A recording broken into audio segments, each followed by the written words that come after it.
শ্বশুরবাড়িতে আসার পর ফার্স্ট রান্না ছিল মাটন।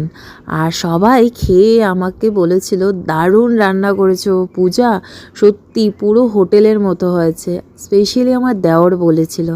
আর হবে না, আমি ছোটোবেলার থেকে বন্ধুরা আমার বাবাকে দেখেছি পুরো হাতে ম্যারিনেট করে কষিয়ে একদম জমিয়ে রান্না করতো। এখনও পাঁঠার মাংস বাবা ঘরে নিয়ে আসলে বাবা খুব সুন্দর করে রান্না করে, বাবার থেকেই শেখা এই পাঁঠার মাংস রান্না করা।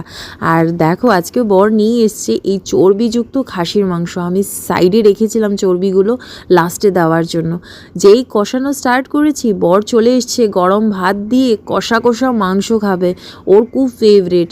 আর যেহেতু পাঁঠার মাংস না বন্ধুরা, খাসির মাংস, তো কুকারে না দিলে চলবে না, সিদ্ধই হবে না, তো তার জন্য কুকারে দিয়ে দিচ্ছি। খাসির মাংস না হয়ে যদি পাঁঠার মাংস হতো কুকারে দিতাম না, আস্তে আস্তে কড়াইতেই কষিয়ে